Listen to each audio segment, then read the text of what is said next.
স্কুলের মধ্যে নামাজ, সম্পূর্ণ ভিডিওটা দেখবেন, তাহলেই বুঝতে পারবেন কোথায় ঘটেছে এই ধরনের জঘন্য ঘটনা। দীর্ঘ বছর ধরে স্কুল চলাকালীন স্কুলের ভেতরে চলত নামাজ। ঘটনাটি উত্তর 24 পরগনা জেলার দেগঙ্গা বিধানসভার অন্তর্গত কলসুর উচ্চ মাধ্যমিক স্কুল। এই স্কুলের বেশ কিছু শিক্ষক মুসলিম সম্প্রদায়। তারা স্কুলে শিক্ষাদান করতে এসে স্কুলের ভেতরে নামাজ আদায় করত। এই নামাজ পড়ার সময় ছাত্রদেরও সামিল হওয়ার জন্য আহ্বান জানানো হতো। এই স্কুলের ভেতরে নামাজ পড়া নিয়ে এবার তেড়ে ফুঁড়ে নামলো হিন্দু জাগরণ মঞ্চ।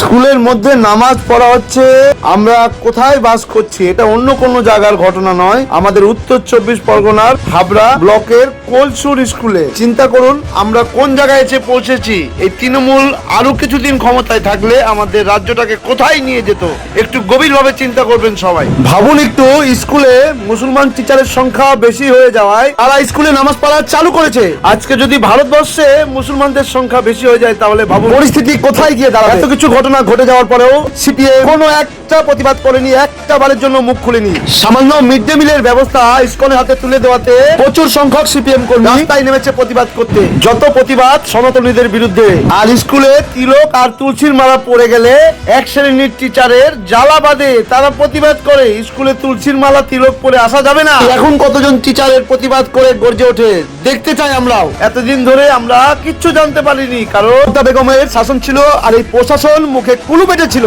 সকল সনাতনী ভাইদের কাছে দু হাত জোর করে অনুরোধ করছি, তোমরা এই ভিডিওটা এত পরিমাণে শেয়ার করো, ভারতবর্ষের কোনায় কোনায় যেন পৌঁছে যায়। সকল সনাতনীরা এর বিরুদ্ধে গর্জে উঠুক, কঠোরভাবে এর বিরোধিতা করুক, এমন একটা প্রতিবাদ তৈরি করুক যেন ওই জিহাদি মনোভাব রাখা মাস্টারমশাইগুলোর জন্য অবিলম্বে সাসপেন্ড করা হয় এবং কঠোর ব্যবস্থা করা হয়, তাদের বিরুদ্ধে যেন কঠোর ব্যবস্থা নেওয়া হয়। জয় হিন্দ, বন্দে মাতরম, জয় সনাতনী, জয় জয় সনাতনী।